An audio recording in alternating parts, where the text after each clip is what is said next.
Hey there, welcome to Blockhead, the Peanuts tribute podcast from a cartoonist's point of view.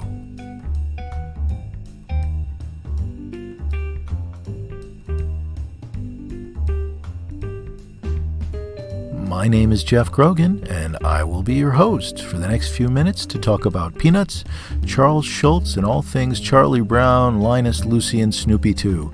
So sit back and enjoy.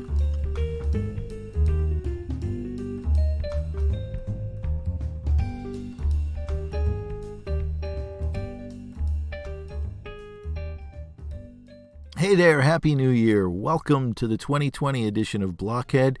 Hope it's been a wonderful holiday season for you. It has been for me. So the weather's cooperated. It's been kind of a warm and weatherless holiday season, and it figures the year that I buy snow tires, first time in like forever, I bought snow tires, and there's no snow, of course. You know, that's the way it goes. I'm not asking for snow, I'm just saying. So we get off on a good footing for 2020, and I hope it portends great things to come. We've got Rick Stromoski of Soup to Nuts here today to talk about his wonderfully funny comic strip Soup to Nuts and all those great characters, Andrew and Royboy and Babs, and a wonderful family strip which is missing from the comics pages after 18 years. Soup to Nuts ended its run in 2018, and so we asked Rick, where can we get our Soup to Nuts fix today? Where can it be found? And the answers are here on the podcast, so be sure to listen closely for that information. And you've got to listen to the whole thing to find out. Lots to talk about today. Rick has had a great career, both as a cartoonist and an illustrator. From greeting cards to president of the National Cartoonist Society for a couple of years, to several different forays into syndication, and what he's doing now that he's left syndication. We get into a lot of material today. It's a two-part interview. It is a long interview. I think this is the longest interview I've done so far, so there's a lot of ground to cover. I'm going to keep this really short. Let's get right into it. Rick Stromoski and myself in conversation. Hello, Rick. Welcome to Blockhead. Oh, hey, Jeff. Thanks for having me. I'm thrilled to have you on the show. I love Soup to Nuts, have loved it for a number of years. And, well, it's just great to talk to the guy who created that. I miss it. I miss it on the comics page because it's not there anymore. Yeah, it ended in May of 2018, but it actually has a second life on Patreon. I've started it. I reformatted it. It's more of a long form comic, and it's now called Andrew's Journal. And it's predominantly the featured character is Andrew, who was the youngest, and he was the one character I think, judging from the emails I've got over the 18 years that I did it, was the most popular character. So I've kind of been focusing on him. Andrew is like just one of those characters who jumps out at you, and right from the start, he's the star of the strip. You know, he's just one of those characters filled with charisma. So it's a natural, I think. Yeah, he most of my readers were drawn to Andrew. They're also there's a significant number of readers that kind of relate to Royboy, who's kind of sort of the villain in the strip. But Andrew's just a sweet little naive little boy who he's very feminine. He wears capes a lot, and he plays Barbies with his sister, and he tries sports, but he's not very good at it. You know, his favorite part of a little league game is looking for four-leaf clovers in right field and the popsicle after the game. So I got a lot of emails from people over the years about Andrew, most of them really positive. And Andrew's kind of like the little boy that was always picked on in school and picked last for games. And a lot of people, readers that related to him, said that was me growing up, or that was my brother. And they appreciated the fact that this type of character is portrayed positively on a comics page, and that this kind of character is on a comics page at all. So, because this is a character you don't normally see in the comics, in the daily comics. So. No, you don't. And I have to tell you, okay, I love Andrew. And I'm one of those people, okay, I suppose it's revealing a little bit about myself, but I relate to Andrew completely. And as a kid, I was just as awkward. But the wonderful thing about Andrew is that he does not come across as being he's filled with enthusiasm. He's filled with enthusiasm, and he doesn't come across as awkward or conflicted about himself. He is who he is, and he loves who he is. Yeah, he's very confident in his makeup. He doesn't care if people make fun of how he acts or walks or talks, or the glass is always half full for him. And like, his brother will break all of his crayons, and he'll say, "Now what do you think of that?" And we'll say, "Well, now I have twice as many crayons." So for him, it's like I said, the glass is always half full for Andrew, and I think that's important to consistently have. I mean, he has his fears and things, and he has his doubts about things, but by and large, he's very upbeat, and he just rolls with the punches. Well, I think one of the things that stands out is exactly that, is his optimism and his exuberance and enthusiasm and his positive outlook. And that's a hard thing for kids who are growing up who, like me or other kids who felt like they were like I was a little guy. And I also was interested in doing things other than sports, and I wasn't great at sports, although I really enjoyed sports. But still, I was the kid who was always last picked and the one who was picked on most of the time. So I related to that. And I think one of the things that happens with kids is that a lot of kids who find themselves more or less on the outside of what is considered, and I use this word hesitantly, normative behavior, or gender norms, or whatever they are.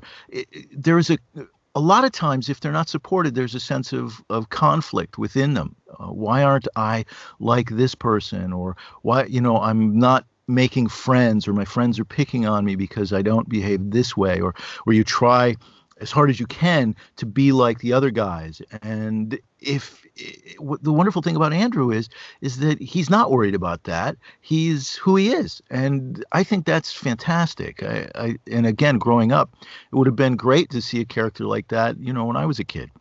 Yeah, I think portraying Andrew as positive, regardless of whatever happens, is an important message for young people, struggling with their identities. Over the years, I've gotten emails from people that, accusing that Andrew's gay, Andrew's, he's a homosexual, and it was usually done in a negative way. And I said, well, Andrew's like 6 years old. I mean, he's not really thinking about sex right now. He's just thinking about things that he likes, and whether he's gay or not is irrelevant. I mean, he has a crush, on little girls in his class, but he also thinks the brawny towel man is really attractive, and he's just a normal, little child who's trying to find his way. And I think that's what resonates with people, that he's not stuck in any one mold. Getting back to the sports thing, it's like he's terrible at sports. He's awful. He could barely hit. He plays baseball and he can't hit the ball. And I had a series 1 week where he actually made contact with the ball, and he had to run around the bases, and it was going to be the first time he actually hit a home run. But as he's rounding third base, he sees this dandelion, and he stops, and he picks it, and he gets tagged out. And his coach, asks him, what were you thinking? And he says, well, I picked this for you. And it was just, to him, that was more important than, scoring, he stopped to smell the roses. It just happened to be in the middle of a home run trot. So he's just a different little kid. He's a different kind of boy. What I love about that story that you just told is both it calls to mind our priorities and the things that we prioritize in our culture, and implicitly it critiques them, but it does so in a way that is very funny and very light, but it's a serious consideration. And it also takes a trope that is frequently used in other comics, and in particular in Peanuts, and it finds another way it reinvents it, is what it does. And I think that's fantastic. Yeah, thank you. I've always been happy, drawing Andrew and that relationship. I think we all have Andrew in us. I was Andrew for a while growing up. I grew up in a very large family. I have 11 siblings, and I'm right smack in the middle. I'm the seventh. And so I had this experience of being the youngest in the family, and then being the middle child. And then eventually at some point, after my older siblings had grown up and moved out of the house, I was the oldest for a while, and so I kind of have that perspective of all three characters in my comic strip, and so I tried to portray that as best I could. So at one point or another, you were Royboy. Yeah, I think we all have a little bit of Royboy in us. I don't want to think of myself as as a bully, but I recognize Royboy, and I recognize Royboy as, he's got his soft side as well. I mean, there are things that he does that are out of character, but primarily he's just kind of a dolt. I mean, he's thick, he's clueless, he smells bad. He picks on his little brother, but he'll defend his little brother, if things go wrong. Or, in fact, I did a story where it was about almost 2 weeks, where Royboy was on a playground playing basketball, and this bully came up, this older boy, and he was just torturing Royboy. Like, he was going to take his basketball, and he said, we'll play for your ball. And Royboy said, "Well, this is my ball. It's got my name on it." And the bully was saying, "Well, we'll shoot for it. We'll play a game, and it will be shirts and skins." And instead of shirts and skins, it was pants and underpants. So he made Royboy take his pants off. So Royboy was playing basketball in his underwear, and Babs and Andrew were walking by, and they saw Royboy. Like, why is Royboy being, playing basketball in his underpants? And it dawned on Andrew that, Royboy's being picked on, and he went ballistic. I mean, he just ran across the street, and he just went aped on this bully, and chased him off. And Royboy felt really kind of bad about it. He says, I'm always picking you. I'm always bullying you. How come you're defending me? He says, "Well, you're my bully." And it was kind of a sweet story, and I got a lot of emails and mail about it. That Andrew, had this, moment of just sheer anger that his brother was being picked on, and as actually from experience, it happened to me when I was in grade school. My little brother, who I didn't get along with for a long time, it was mischief night. You remember mischief night? It was like the night before Halloween, and older kids would go out and they would egg cars, or they would soap up windows, and we were walking home from school, and I was on the other side of the street, and this older boy, I think I was in 3rd or 4th grade, threw an egg and hit my brother, who was in 1st grade, in the leg. And I just went nuts. I mean, I just infuriated him. And this kid was like 3 or 4 grades older than me. And I just attacked him. It was like this. I said, "You can't be picking on my brother." And I didn't beat him up, but I scared the living crap out of this guy, and he ran away. And so that was an experience that I put in the comic strip that I think could resonate with people, because it's just, and in fact, a lot of us, we draw from these kinds of experiences when we do our comic strip. Oh, sure. Absolutely. There's always, a large part of, as Charles Schultz said at some point or another, you got to draw from everything over the course of however long your comic strip lasts, whether it's 50 years or 18 years or 5 years, you're going to be drawing from everything that's happening in your life. Right. Exactly. Let's talk a little bit about what the inspiration for Soup to Nuts was. It's a strip about a family. It's about Royboy. It's about Andrew. It's about Babs and their parents. And so was the inspiration your own family? Oh, absolutely. Yeah. Pretty much everything I wrote about in Soup to Nuts was autobiographical. I couldn't do a strip that had 12 people in it, just way too many characters. But Babs is kind of like a mix of all my 4 sisters. They were all pretty smart, and they were the more level-headed people in the family, and they are all redheads. So that's why Babs looks the way she looks, and Royboy is kind of like the old, your typical older brother, that picks on, the younger brothers, and is kind of heavy and kind of slovenly, and his hygiene is suspect sometimes. And so that and all, and I'm not saying that any one brother or sister in my family was like that. It was kind of like a pastiche of elements from one brother and one sister, or another brother, put together, and parts of myself as well. Some of these stories are really funny, but also they're really touching. The story about the bully it certainly resonates. And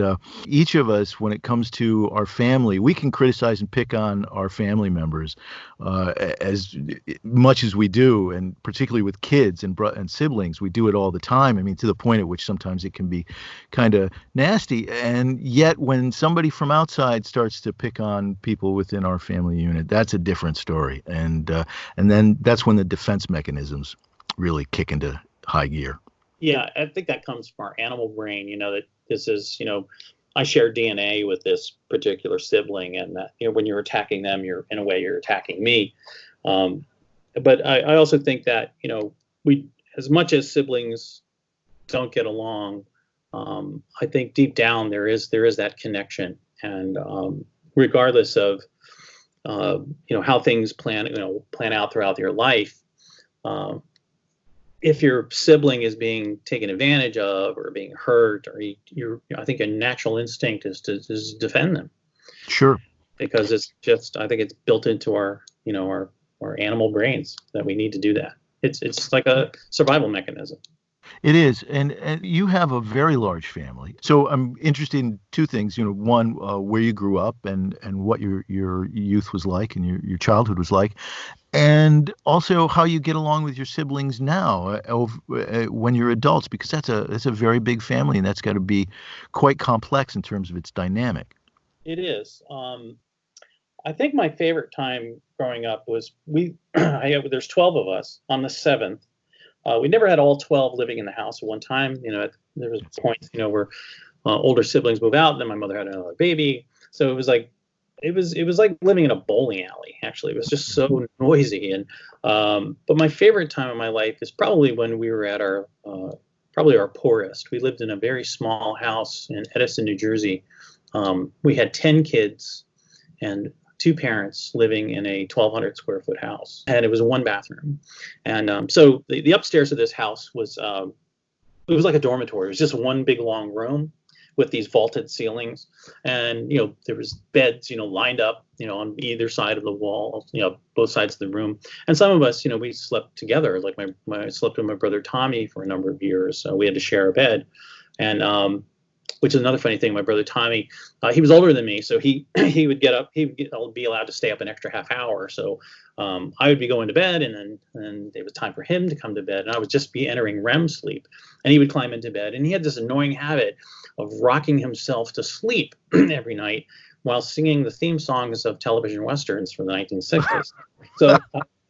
So I'd be lying there trying to sleep, and he'd be rocking back and forth, singing the theme to Bonanza or Cheyenne, and it would just drive me crazy. So I would always get back to him. I'd wet the bed. But yeah, it was an interesting environment to grow up in. We were Catholic, obviously, given the number of us. So there's a lot of, if you read Soup to Nuts, there's a lot of Catholic references. They go to Catholic church, and so yeah, it was. It was kind of a gold mine of humor, but there's also pathos too. And there's, we don't all get along. I have some siblings we don't speak.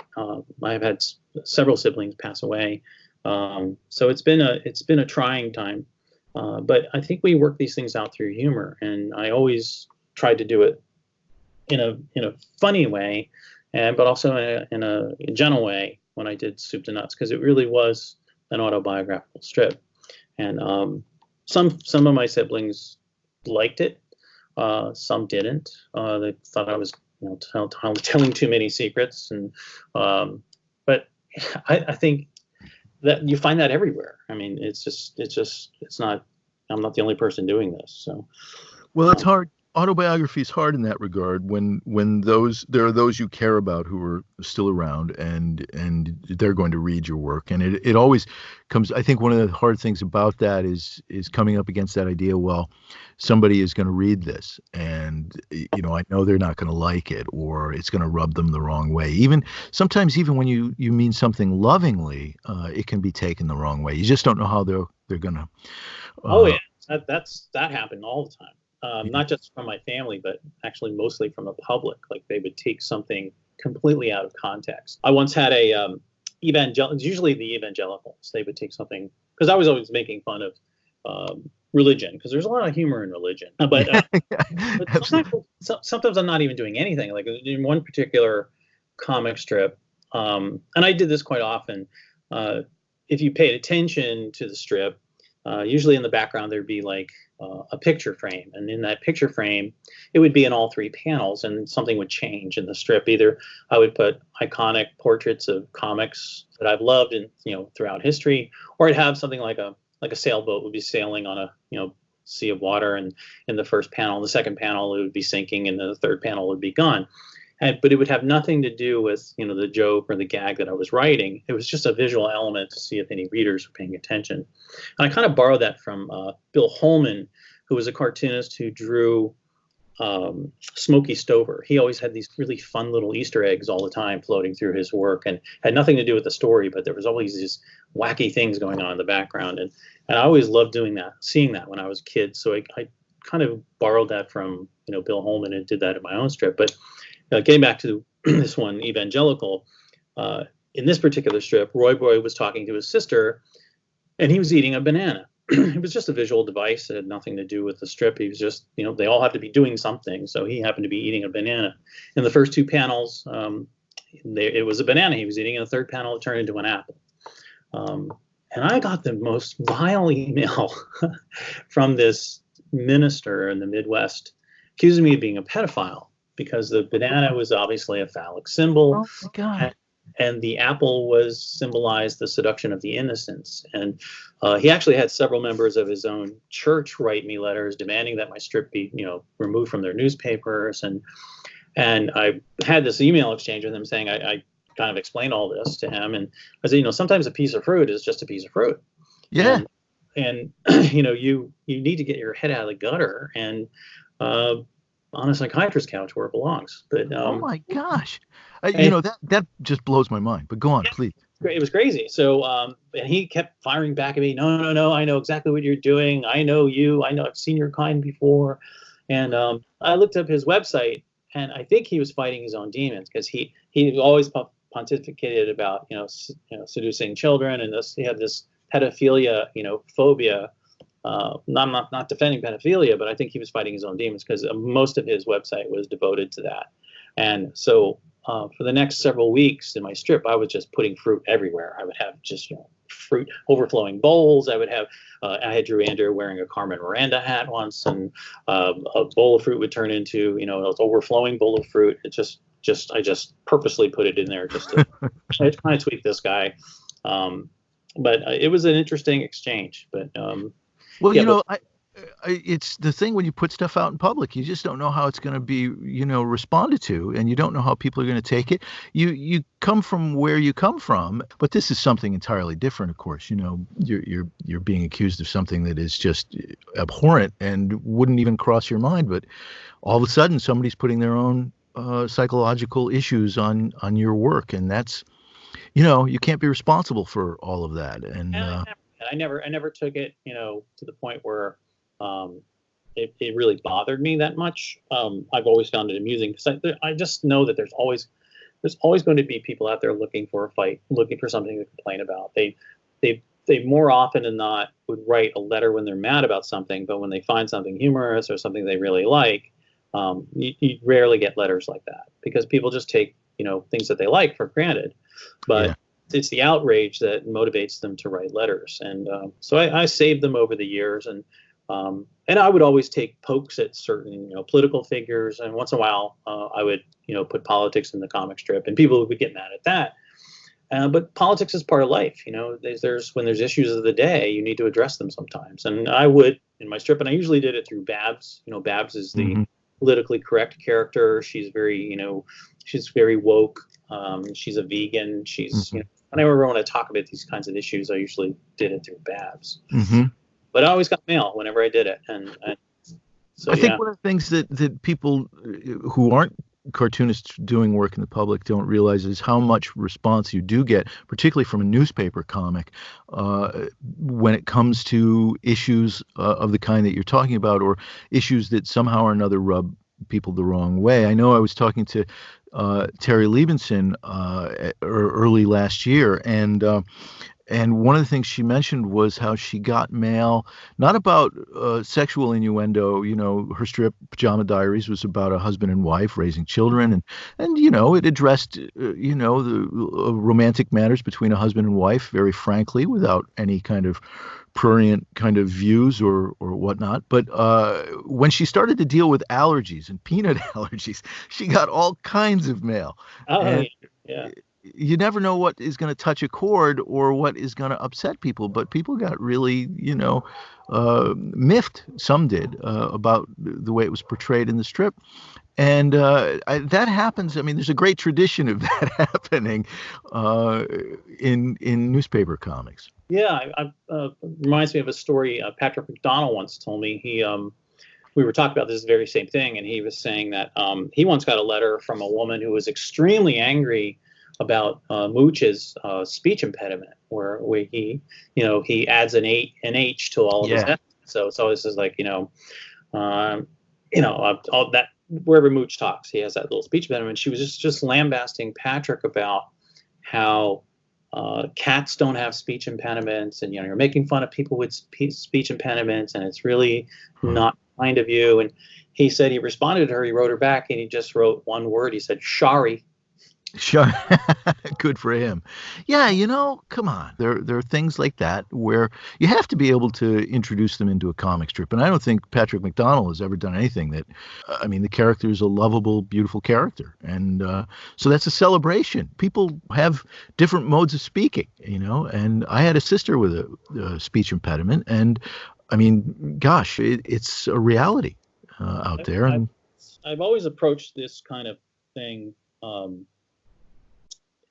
in the same way. It's just that if you try to do a comic strip or write something, a book, anything, any kind of creative endeavor, music, and you try to please every single person, you're just gonna create something that's extremely bland, boring, or not good at all.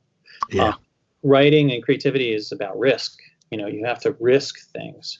You have to risk offending people. You have to risk making people bored, or you have to risk making people be angry. I think that's one of the great things about art, is that it just can elicit an emotion just from an image and 9 words. It's a very powerful medium, and I think it's really mostly for good. And people can be offended. I'm not saying they don't have a right to be offended, but that doesn't mean that they're right. It doesn't mean that your offense is going to change what I do.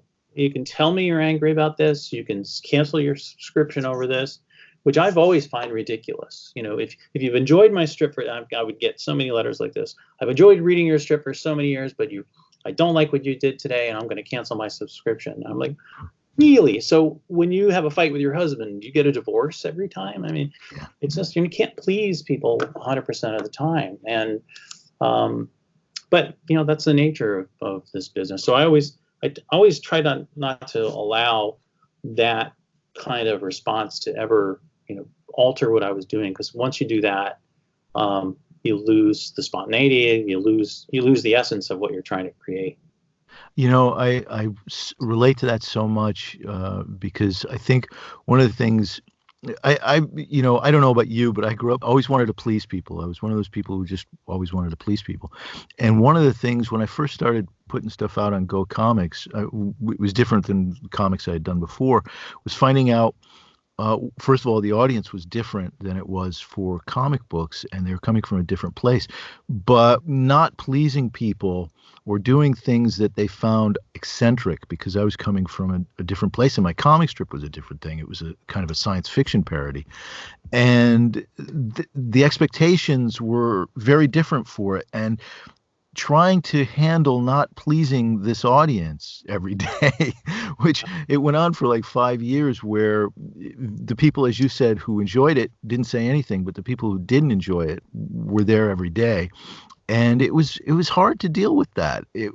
I found it very difficult to juggle that, where my creative impulses wanted to go against what people seemed to like and didn't like about the strip. And that's a really, I think, a difficult tightrope to walk. Whenever I sat down to write, I kind of started my career mostly gag cartoons and greeting cards. And when I was first writing gags, single panel gags and greeting cards, I would have just a couple of people in my head about how would they react to this idea. And my whole goal, we had a friend of ours, she was a maid of honor at our wedding. Her name was Elise. And Elise we just connected so well. We had exactly the same sense of humor. It was slightly twisted. It had a blue edge to it. It was always, and we would just laugh so hard together. More so than my own wife. I mean, I love my wife dearly, but Elise and I connected so well on this, on humor. So whenever I sat down to write a greeting card, I used to think, what would make Elise laugh? And if I had that picture in my head of her, I know that this would make her laugh. I knew it would be a successful card or a successful gag. And I would say 99 times out of 100, and with no exaggeration, those ideas always sold.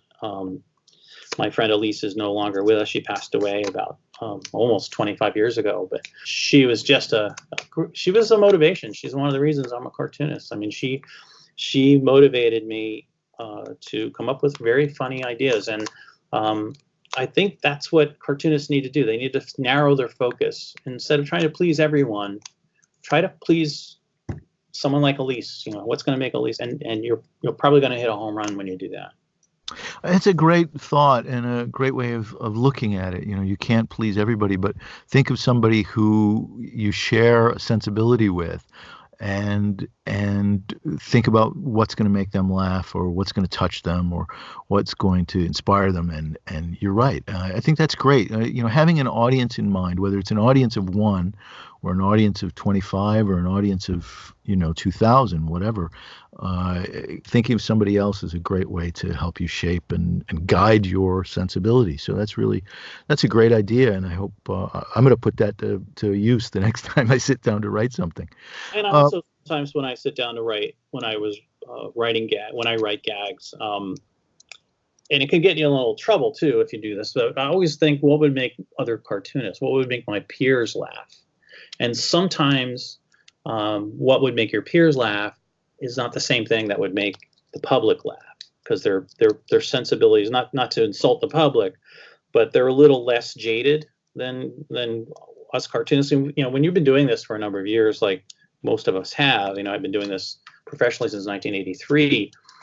There's not too much you haven't thought of, already, or you haven't. It seems like you're kind of raising the bar more. You have to raise the bar a bit more to make, let's say, Jerry Scott laugh, or to make Patrick McDonald laugh, or, because they've seen it all, so you have to take it even to another level. But sometimes that level could be beyond what the general public could understand or appreciate. So it's a little hooky dance you have to do. I know this is going to make, Jim Borgman laugh, or Dave Coverly laugh, but is it going to make Joe Blow down the street laugh, or is he going to be offended, or is he going to be, this is too cerebral?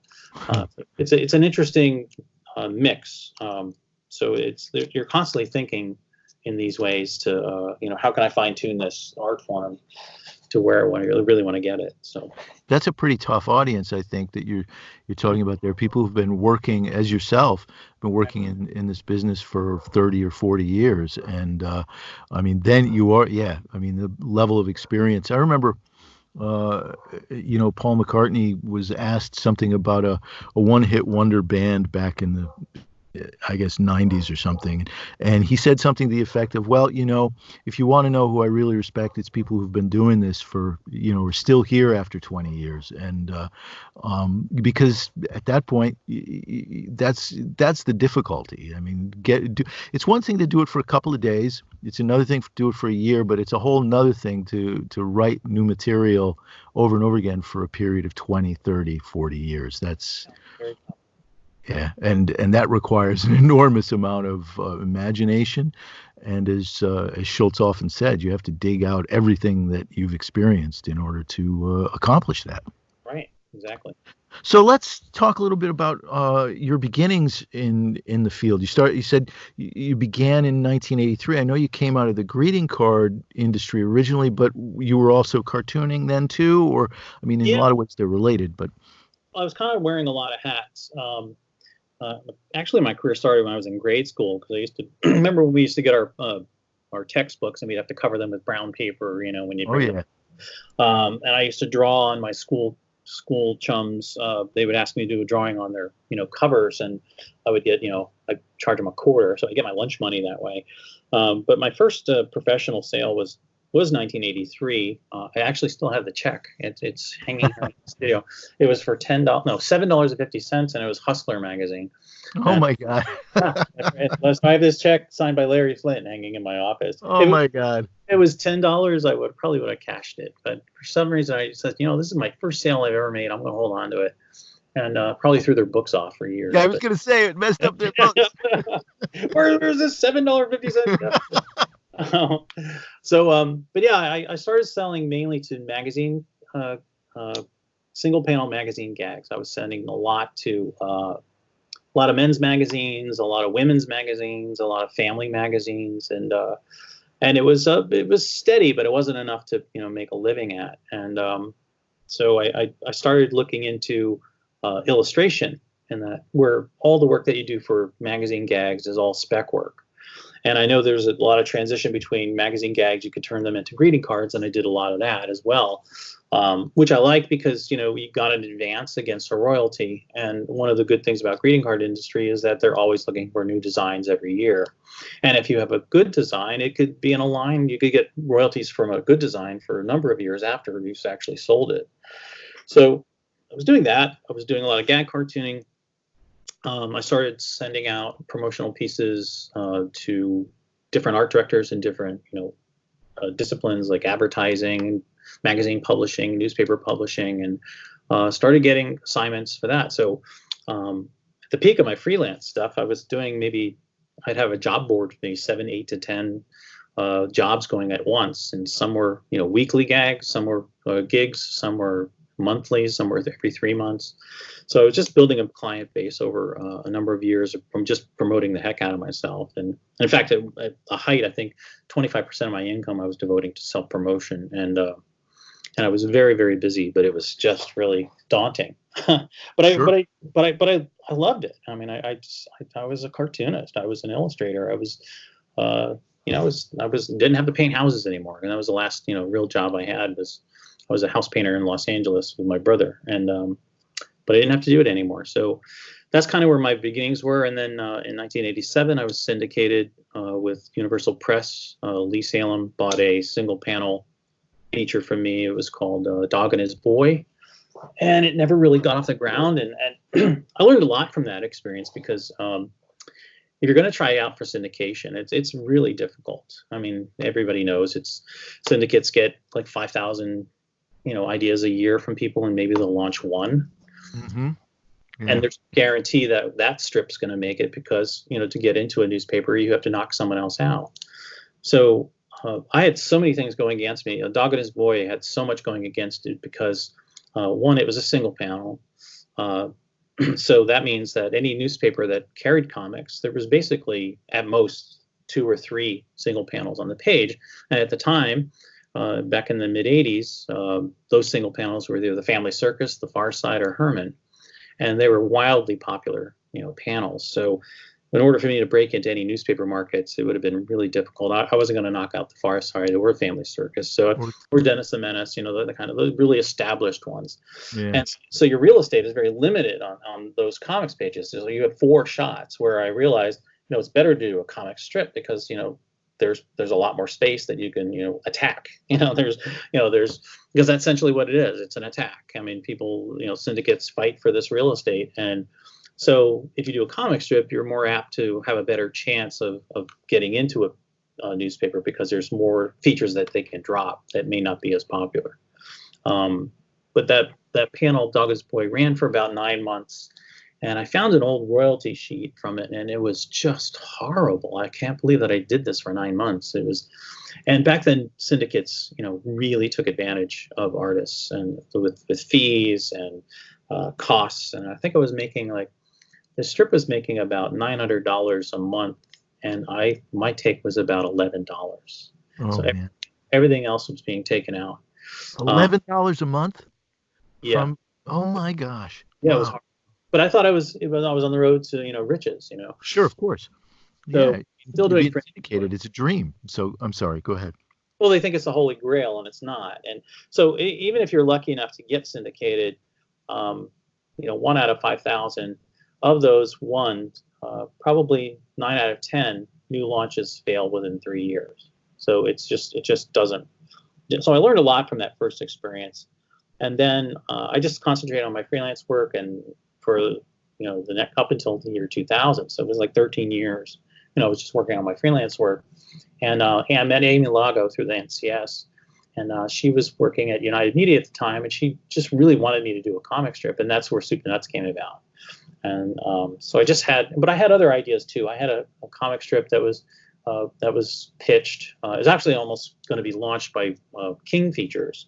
I was working with Jay Kennedy on that. It was a development deal, and we just couldn't come to an agreement on the contract, because back then all contracts you had to give up your copyright, and I'm willing to do that. And so they said, well, we're not going to launch you. And I said, well, I can't give up my copyright.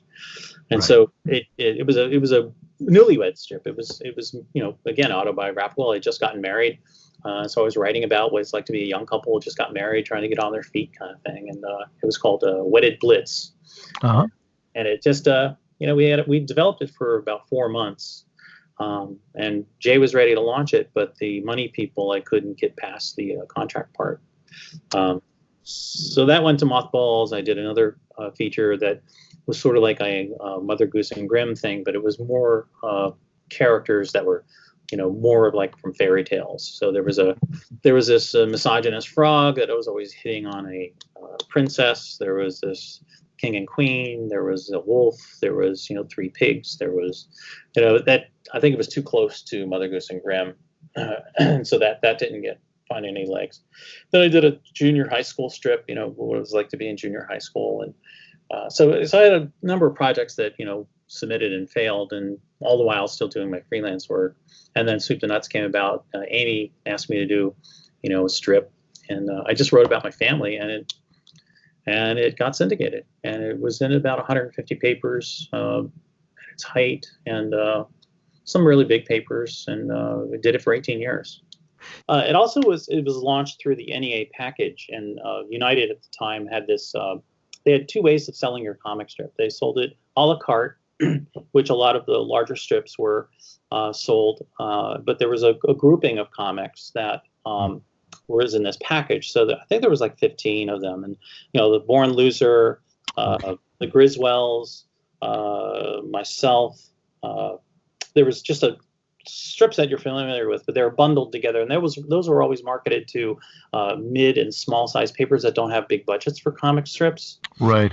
You can get the whole package for like $100 a week, and you could use any or all of them. And that was for Monday through Saturday. Every Sunday was a royalty sale. So a Sunday sale, you actually had to pay pretty much the going rate for what a Sunday page is.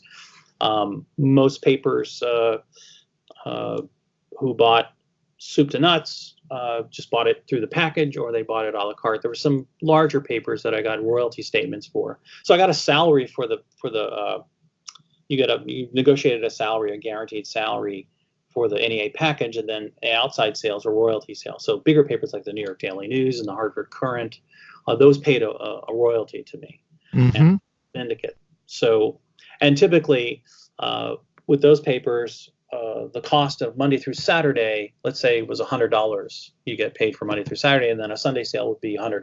So usually a Sunday page equaled the amount you would get paid for a week for the dailies. So and then that was split with the syndicate.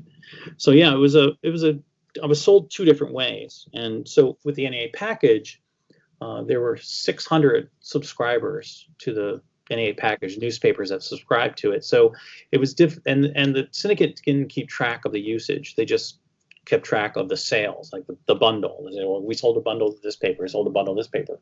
So they didn't actually keep track of which strips were being used, and when they sell it, it didn't matter to them. They were just getting a flat fee for it. Yeah.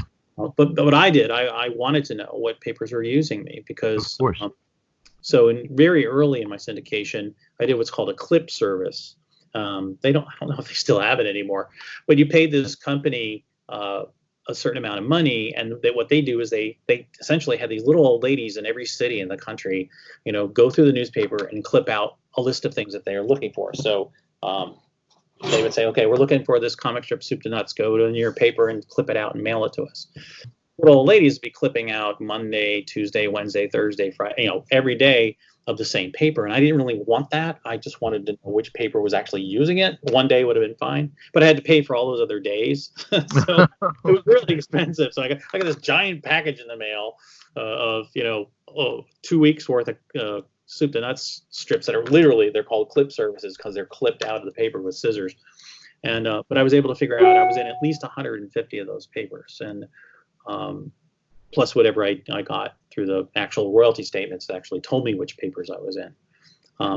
So it was a complicated process, but that's kind of why I always say it's like 150 papers. So because that fluctuates, it goes up and down. But I was able to actual 150 papers that were using it. And then what I did is I targeted those papers, for Sunday sales. I would say, okay, let's, you're using me Monday through Saturday. Can we do Sunday? Let's do a Sundays kind of thing. But the syndicates don't like it when the creators try to sell their features. Oh, okay. Because it's their job, they say. Yeah. It's kind of weird because throughout my career as a freelancer, I had a rep, and when I worked with my rep, we were true partners. I mean, we would strategize who we were going to target, what kind of a mailing we would do. We're going to hit advertising firms this month, or we're going to hit publishing firms this month, that kind of thing. And one of the things that I liked about, working with a rep is, that she took 30% of any job that she got for me, but she also paid 30% of any expenses that I had. So if we did a source book ad, she would pay 30% of the source book. Or if I bought a mailing list from Langerman Lists, she would pay 30% of the cost of that and 30% of the cost of the postage. So it was really a true partnership, and we worked together, which was completely different than syndication. They absolutely do not want you in the sales part of it at all. So you're kind of in the dark as a creator. It was like it was almost adversarial, the relationship. Huh. It's very counterproductive. It's so different from what I think is happening now. I know in conversations I'd had with a couple of people at different syndicates that one of the things they talk about is, well, okay, are you going to be pushing this on social media? Are you going to be we expect you to do this on social media. And that seems to be there's a reliance on the cartoonist. And I know this is true at Go Comics as well. The cartoonist is expected to promote it on social media. The syndicate or Go Comics, Universal UClick is or King Features, whomever is not going to be pushing it on social media. They have social media, but it's kind of limited compared to what the cartoonists do. So there's a big reliance. It's kind of a big shift, that's happened with social media, at least as far as what I can see. I wouldn't mind it so much, and if pushing yourself, because we're all going to promote ourselves, but if they shared the revenue in a more fair way, the revenue stream is completely twisted. It's 75% to the syndicate, 25% to the creator. If that, I know the larger creators, the ones that are have more pull, pull, like Peanuts or they can pretty much write their own ticket. But for regular creators, lower echelon, mid echelon creators, they don't have to listen to them, or demands, or it's like, we're doing you a favor. It was always adversarial, and it was true in every syndicate that I worked with. I've worked with King, with United, with Universal Press, and it's consistent throughout the industry. It's not a very artist friendly. It's just I just made so much more money and had a better relationship when I had a rep. My art rep was phenomenal, and she got me where I was, and because we worked as a team. And then one of the things I liked about her too is that she didn't have 50 clients. She didn't have 50 clients that she represented. She had 8 or 10, and I was the only one that had humor. So I pretty much got mostly all of her humor work. So when you get that kind of attention, it's great. But in order to, if you ask any syndicated person, there's some that are happy, but if you ask, is your syndicate doing enough for you and your feature, to the person, they will say no, that they're not happy. And right to the top, that goes everywhere. So something's wrong, something's wrong there. So, but I'm out of that game. Well, that goes to the question. I mean, there are a myriad number of questions running through my head, as there always are, when I talk to somebody who's got such a great career and does such wonderful work. But one of the things that comes to mind right away, and it's sort of jumping ahead, but it's pertinent to what you're talking about, is well, what led to you leaving Soup to Nuts after 18 years and going out on your own and working a Patreon page? Obviously, this conversation points to your dissatisfaction, and I guess that is in a sense, that was the impetus. Yeah, there was a lot, there was a lot regarding, why Soup to Nuts ended, mistakes I've made, mistakes syndicates made, just the confrontational nature of it. Things don't happen in a vacuum. People contribute, in different ways to why a feature does. I wasn't paying attention to the strip as much as I should have. It was waning, and I made errors, and I admit it.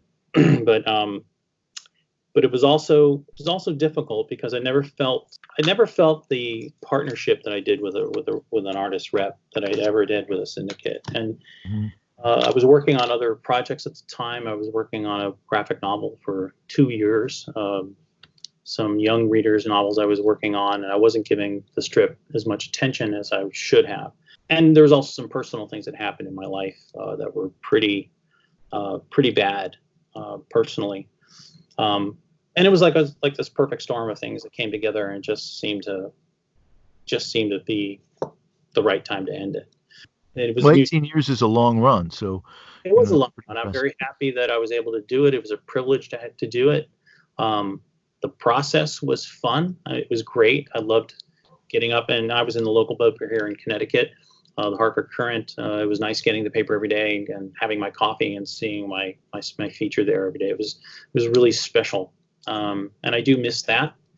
But I think the future of newspapers and comics in the papers is changing. I think that there are ways to do it differently. And I do like having, even though my income has dropped significantly because of it, I do like the freedom that I have. I do like the fact that I'm doing other things. And it feels like it's 1999 again. Wow. I'm wearing a lot of hats once again. And it's exciting. I'm the Patreon thing is, still working to get it off the ground, but trying to find those fans that like Soup to Nuts is difficult. I mean, when I was on Go Comics, I had 39,000 subscribers. Yeah, it's a lot of people. And if I could get $1 a month from each one of those, that'd be great. Sure. I'd be happy. But it's just finding those readers again and finding that audience again. And it may not happen. It might be the end of it. But I still like writing about Andrew, and I think Andrew's a really strong character, and he really hasn't found the audience that I think he deserves. So I'm still focusing on that and working that out. But yeah, it was fun. And, I've had 3 syndicated features. There was another feature I did with Steve McGarry. He's my best friend in the whole wide world, and it was called Mullets. But that had a lot of things going against it as well. It's a crapshoot, when these Sure. Timing is really important. But it's it could be a wonderful, wonderful thing, and it could be a really frustrating thing at the same time. Well, and I understand that. And now I've spoken with, over the course of the last year, I think at least 3 cartoonists, yourself, Terry Levinson, and Michael Jancy, all of whom are leaving syndication or have left already. And in the case of yourself and Michael, both running work on Patreon. Michael's still on Go Comics, but doing a weekly with the Norm. But, I think there's this growing sense, it seems to be, that independence is preferable. At least it seems to be, and it's got a potential that Uh, at least the business model that exists within syndication now seems to have some problems built in, and so specific, particularly for people who are already established, such as yourself. I think connecting with your former audience, that's the thing, because they're out there, and I'm sure there are a lot of people who want to know what's going on with Soup to Nuts and how it's developing. So how often are you updating, Andrew? It's every other day. Every other day. Wow. Okay.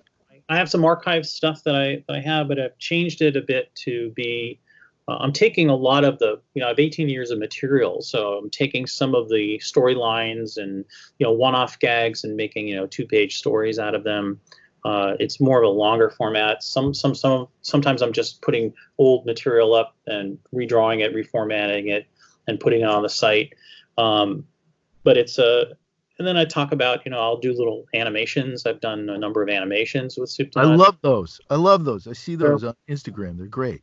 Yeah, they're a lot of fun. They're really interesting to do.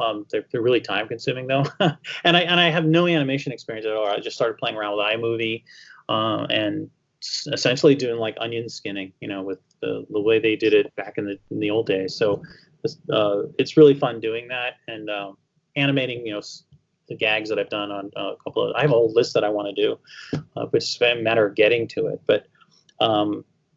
Yeah, it's a slow process, but I don't want to just get my old readers. I want to find new readers. I want some new people to discover it. And we're doing a lot of Comic Cons and art shows, and I'm doing a lot of different things. I'm getting back to not just drawing on a Cintiq anymore. I'm going back to conventional materials and selling my artwork online, original work, getting commissions, and it's actually it's a lot more work, but it gets me out of my studio. I really like the fact that I'm, working and experimenting and just finding more ways to be creative. And it's been great. On your Instagram account, which I follow and always look forward to seeing your posts, you've got a lot of interesting one-off paintings that are done. They're almost like collage-like. You'll have sheet music that has a Superman song on it, and you'll do, a version of your own version of Superman, and or Mickey Mouse or Popeye or whomever.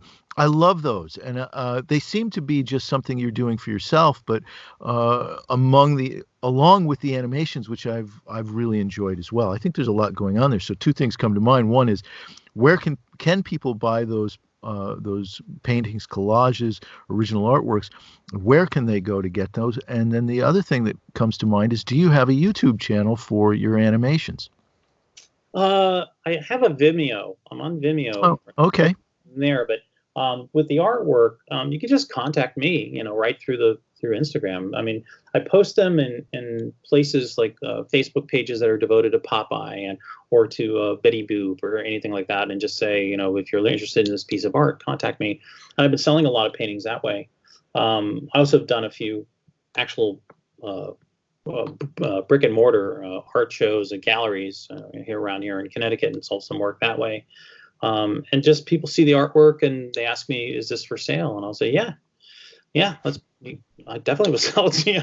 So yeah, it's contact me directly. And I usually try to put that in the, heading of Instagram or on Facebook. If you're interested in this, just contact me and we'll work something out. And so that's pretty much how I sell them. And I've been just experimenting with different looks and different mediums and different, I found this really cool, I go to libraries a lot, the libraries in my town, and they have book sales, and they whatever they don't sell, they usually, if they can't put it back on the shelf, they take it to the dump or a recycling bin. And I go through these books, and I look for really old books, really ancient books, and found this great 1905 atlas that had these ancient maps in it, and the paper inside of it is really interesting. It's very thick and really absorbent, but it doesn't bleed. So I started doing some, just taking like a page out of it, just a map of New Jersey and drawing, the New Jersey Devil on it, or something from Pennsylvania, have a what's the word I'm looking for? Amish, person on it. Or I did a Johnny Appleseed for someone commissioned me to do the Johnny Appleseed in Canada because their son was an arborist in Canada, and so I did this map of Toronto and had Johnny Appleseed on it, and it's real interesting. This paper is it's 115 years old, and it's really interesting to be drawing on this paper that's 115 years old. And I found these ledgers. I do a lot of antiquing with my wife, and I found these old, antique, like grocery store ledgers, from like Ike Godsey from the Waltons, and they're just beautiful penmanship in these things, and they're from the early 1900s or the 1800s, and I'll take a page and I'll illustrate something on that page, and the background of the writing of this 115-year-old writing with my artwork on it is just an interesting, just the idea of the fact that I'm writing on something that someone in 1894 wrote on. Who would know 125 years later, that while you're writing down, Martha Binns owes me $6 for some chicken feed, that would be a piece of artwork in 120 years. It was just I just like that idea, the idea of that. The same thing with the maps, and the same thing with the other materials. I find a lot of the Popeye paintings and Betty Boop and Iconish paintings, there used to be these things called big little books. Oh, yeah. I love those. Yeah, they're very pulpy, thick, boxy little books of usually newspaper comics or animated, features from the 1930s and 1940s. And these were done on really cheap pulp paper, so they're kind of deteriorating from the acid in them. And I find them at tag sales and find them at, on eBay and I salvage them, and I use them, I tear them up and tear the pages apart and find imagery, and I pretty much put a gel coat, use them on the canvas board, and then I let it dry, and then I do the whatever character on it, I paint over it. So it adds a visual to it. So. Oh yeah, they're fabulous. I get a real big kick out of them. I love them. I come from I've had a different kind of career. I've done a lot of different things, and collage was a big part of what I did for a long time. I spent a long time doing collage work, and so if you go to my website, you can see that there's a bunch of collage stuff. And I did a couple of comic books, alternative comic books that utilize collage all the way through, working with different materials, different paper, a lot of found objects, a lot of found printed material. I just love bringing together disparate materials, disparate images from different periods of time, juxtaposing things that you wouldn't normally juxtapose to see what happens. And a lot of times there was a period where I was doing the stuff that I thought of as like collage comics or comics as paintings, in the sense of combining these elements that were almost abstract but seemed to elicit different thoughts and different ideas in a very kind of fluid and intuitive way. It's a medium that I just absolutely love working with because it's surprising, and it's always surprising, and it's a never-ending source of when you're working in it, never-ending source of inspiration. You're just bringing these things together, and they suggest something else that you never would have thought of otherwise. And right. And also, as you're talking about, you begin to appreciate the beauty of something like sheet music or the paper that you're talking about, the materials you're talking about. I have a collection of old Sears catalogs from the 20s and the 10s and the teens, and they're great. Oh my God, the illustrations within them, within are fantastic, but also just the use of type and right. The phrases, wonderful stuff. Anyway, it all kind of comes together. I think Linda Barry is somebody who's doing a lot of collage work in comics also. It's just a fertile ground. And of course, Jack Kirby, did a lot of collage stuff too. And that's where I always got my inspiration from. And in that regard, but it's a fertile ground, I think, for cartoonists and comic artists. There's a lot that can be done with it, not only in terms of individual artworks, but in terms of comic books and then paintings and even in animation, you could see probably playing around with collage in a way that hasn't yet been done or explored to its fullest. And when I talk about animation, I mean like independent animation, the things that you're doing or I do or somebody else is doing, rather than large big spectacle stuff that have right. big budgets. But there's so much to do with that. I think it's a great place to fool around. Yeah, and that's kind of what's been motivating me. I mean, just the wide variety of ways you can just express yourself through art, and not be tied to a deadline anymore, and just I'm in a position where I can do that, since I had Mm-hmm. a career, and we have no debt. We're doing fine, but That's great. it's kind of nice to have the freedom to just do something different and experiment and play around. And one of the things I'm really enjoying is getting back to conventional materials, just working with actual watercolor as opposed to digital watercolor and digital ink, and just getting your hands dirty. And Mm-hmm. it's just, there's this tactile pleasure of actually working with real material that just, you can't replicate that on a Cintiq. Cintiq was great for meeting deadlines and getting things, way ahead of my deadlines, so I can work on these other projects. But I'm really being drawn to just working with conventional materials now, and getting back to the roots. Just Sure. back to these Dr. Martens that I've had that are been sitting there for 15 Oh, I love that stuff. and saying, oh my God, I got to start using these again. And it just, there's something about that that's just it's very zen. It's relaxing, and yeah, it's just something different, new stage in my life. So Well, it's a very different experience, as you said, the tactile experience. And this is great, actually. This is really cool because I spent a lot of years. I came out of art school, fine art tradition, that whole bit, and I spent a lot of time doing that. Of course, comics was always my love. So, but I sort of went a circuitous route backwards in a way, and I spent a lot of time, as I said, working in collage and with paint and all kinds of traditional materials for years and years. And even still, when I was doing the comics, I was for Go Comics, I was using traditional materials, drawing on Bristol board and whatnot. And I wasn't happy with my scans. My wife got me into buying an iPad. I tried it, and this is only two years ago, I think now, and it totally flipped my way of working. So that now I'm working with this all the time. And the experience of it is so distinct from working with traditional materials. I really relate to what you're saying about the Zen quality of working with traditional materials. There's a meditative quality that a screen, somehow or another, your gestures, your arm movements are the same, but somehow that Zen quality that you're talking about, that meditative quality, it at least I haven't experienced it yet although I love working on my iPad. I love Procreate.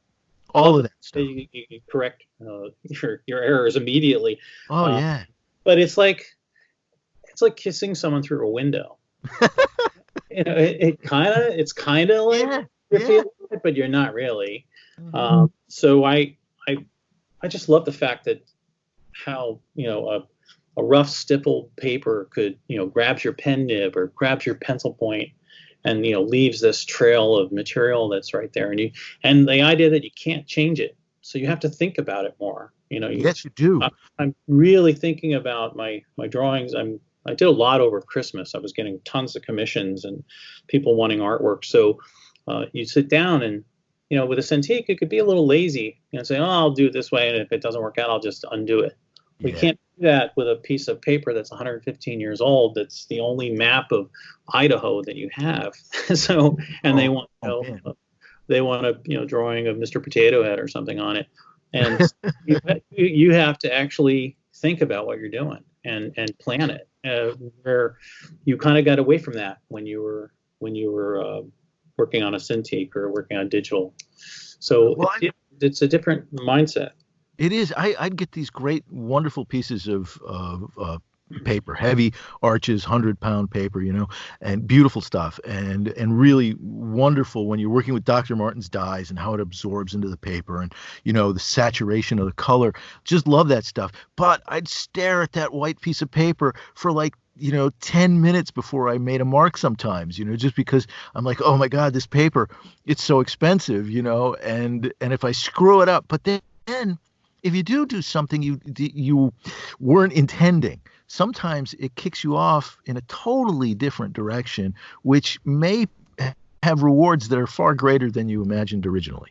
Exactly. It's like that's why it just amazes me when I see somebody like Ralph Steadman, who just goes if you ever watched a video of him drawing, he attacks his art. He just goes at it, and he's just with a confidence of a swashbuckler. I mean, it's amazing how he works, and I would love to get to that point with pen and ink and really good paper like that. But I mean, I have a piece of Bristol board that's like 30 years old, and it's gigantic. It's like 2.5 feet by 4 feet, and I've had it forever, and it's one of the best pieces of art material that I have.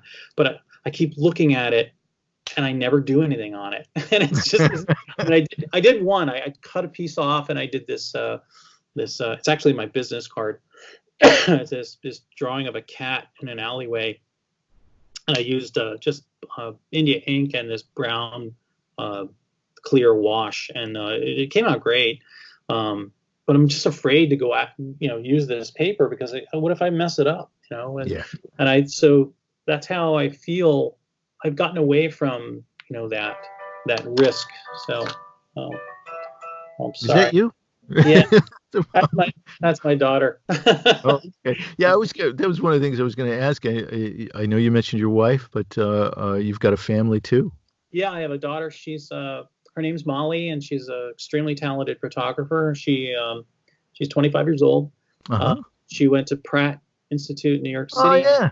And she works for the city of New York. She's a photographer. And that's fantastic. Yeah, she works for a division that's it's called New York City Youth, and they have art programs throughout all 5 boroughs for kids that are at risk. They have music and theater and dance, and she does all their videography and their photography and does their website and their promotional stuff. And she's really talented, and she's getting a lot of attention within the city of New York. There's she may be getting a I'm not going to jinx it. She'd probably be mad if I said it, but she's I'm going to tell you anyway. She's Bill de Blasio wants her to work for him. So fantastic. Wow.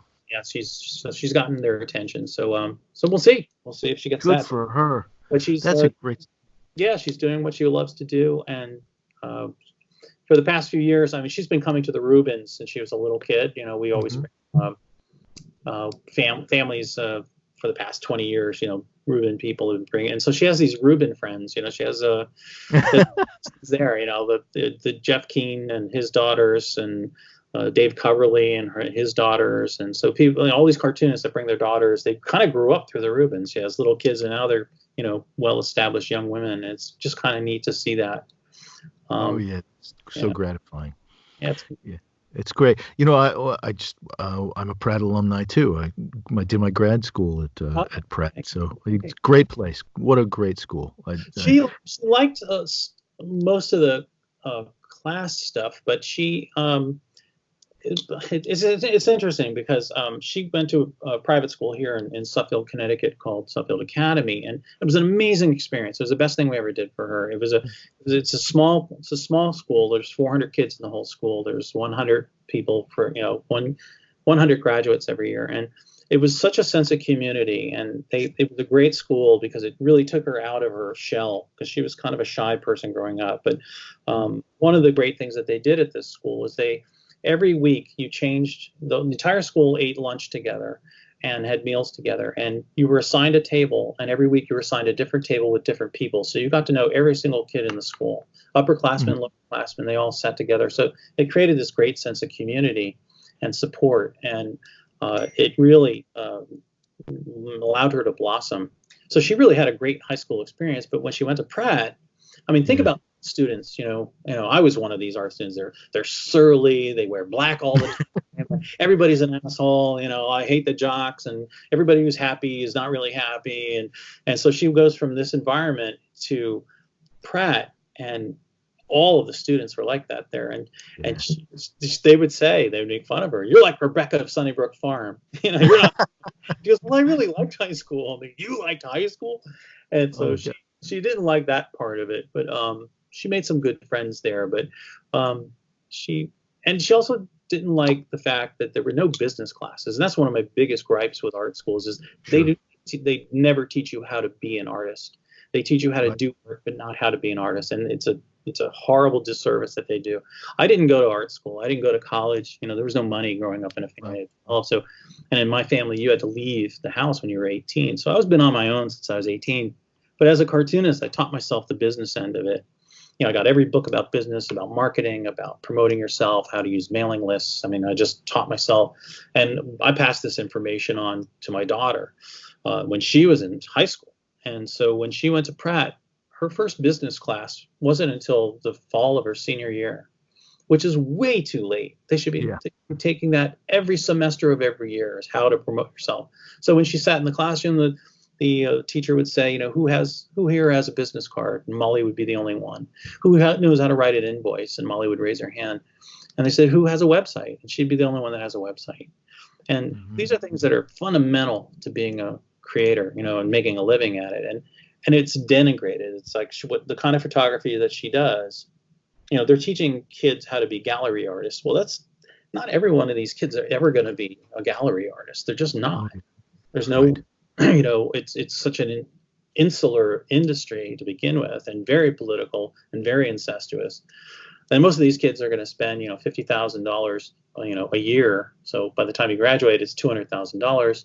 You're going to have this house debt, and you're going to be working at Best Buy, because no one's going to want your, you know, collages of, you know, cat entrails, you know, tied to a tire, you know, and calling that, you know, it's just not going to happen. So she had to deal with that she wanted to do commercial work, because commercial work is going to pay your bills, and your fine art work allows you to do your fine art work.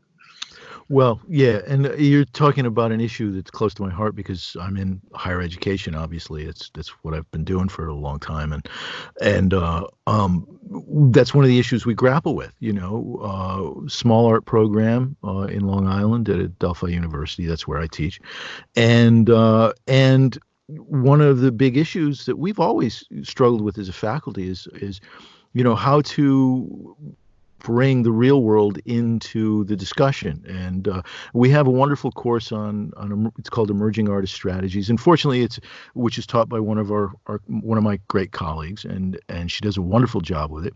But that alone's not enough, as you were saying, to kind of set you up, particularly as a commercial artist in the world, and finding a way to navigate and handle things like student debt, which is a huge issue. And fortunately, we're a liberal arts college. Unlike an art school, liberal arts college, we have a whole business school.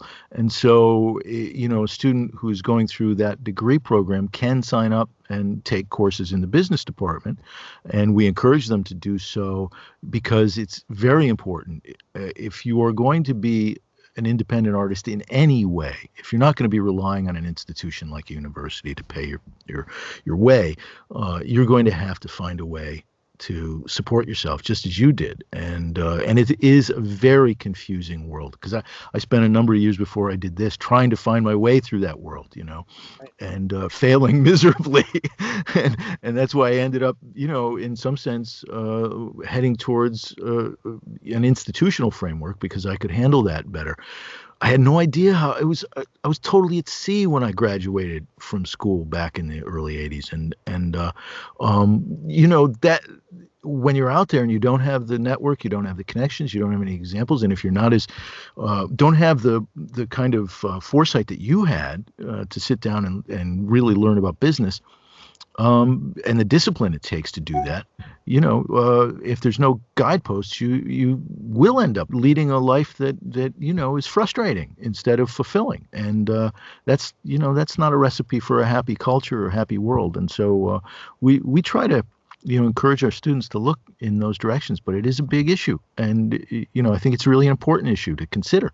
If you're an artist, you absolutely learn how to deal with business, because I also think too, one of the just ingrained or the built-in hurdles that artists face, especially people that are in art school that want to become artists, is how we think about it, how we think about art, and how we think about making a living at art. Yes. One of the first things because art is such a personal thing, how we see the world, how we express that view of the world is very personal. It's us. I mean, what we draw, what we paint, what we see is us, and that's a very risky endeavor. because what you do when you do that and you put it out into the world, you're being judged. You're going to be judged. People are going to look at your art. They're going to say, I don't like this, or this sucks, this is wrong, or this is bad. That's what you're risking as an artist. And one of the things that I immediately got over when I was doing this, and this is one of the things that prevents people from becoming an artist, is that they think they have to please every single person out there, that their work has to resonate with everyone. And that's just never going to happen.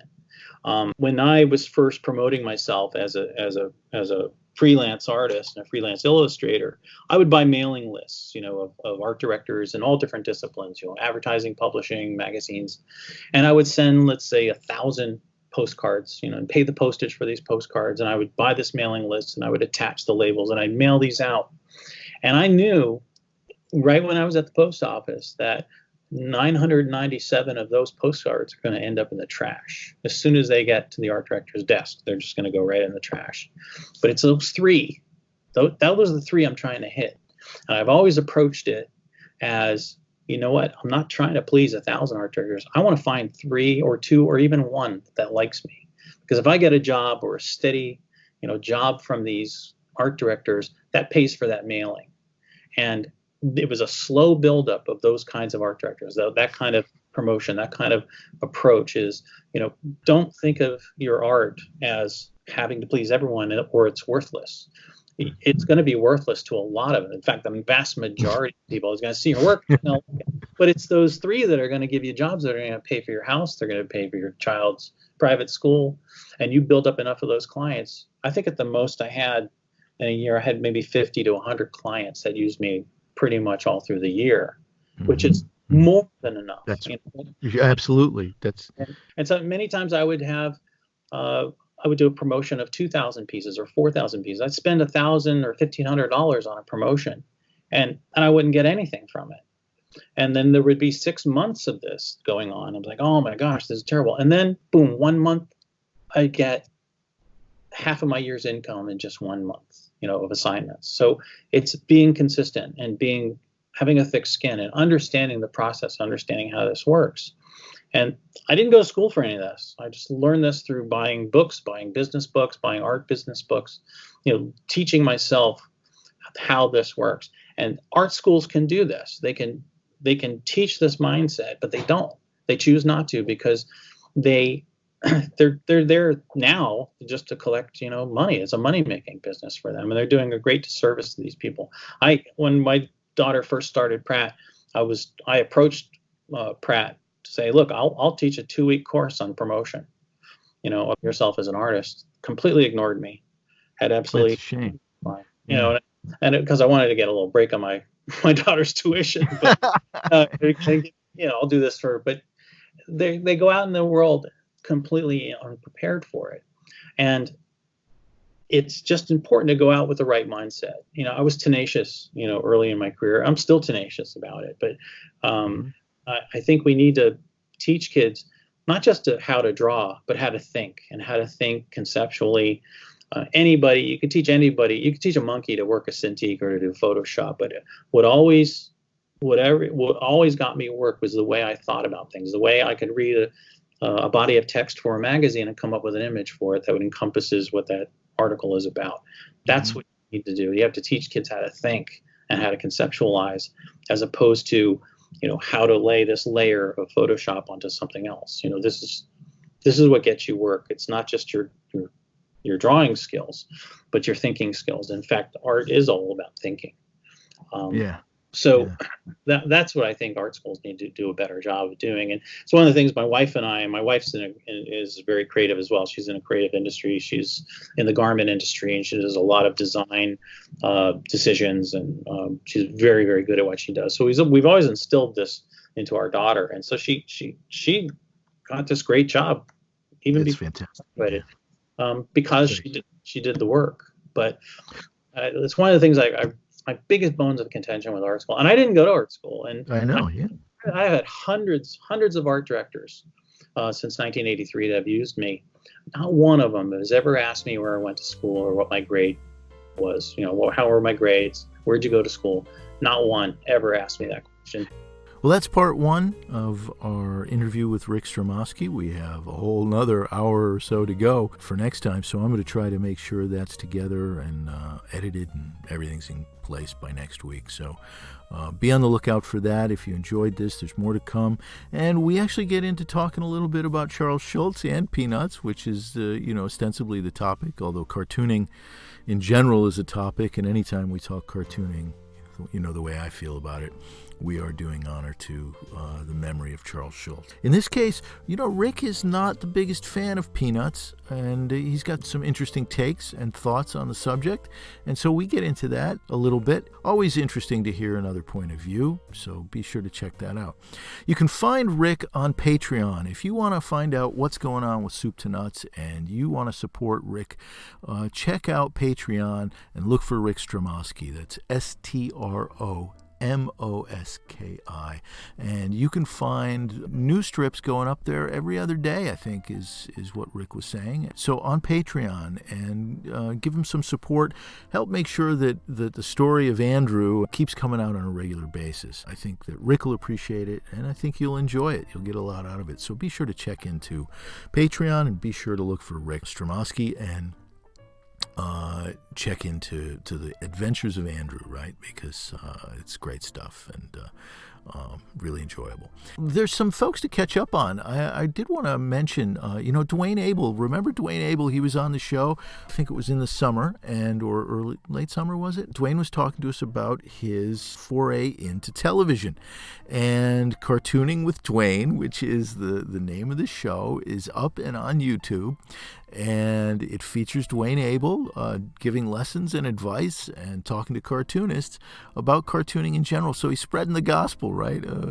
Which is, I think, just terrific. Who knows where that could go, but I think it's a wonderful venue for Dwayne and his abilities and talents. And it's great that he's bringing this to the public in that forum. So check it out on YouTube. Look for Cartooning with Dwayne, or just look up Dwayne Abel Cartooning, and it's DUANEABEL, and you'll find it for sure. I think you'll get a kick out of it.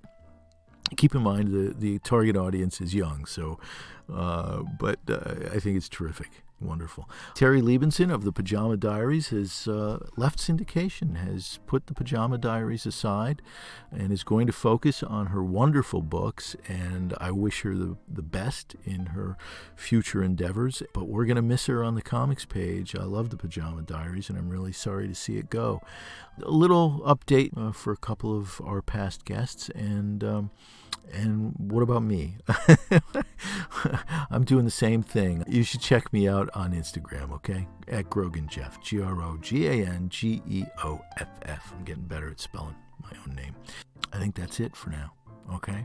I will see you next time with Rick Stromoski and more about comics and cartooning, and that's it. So thanks for listening.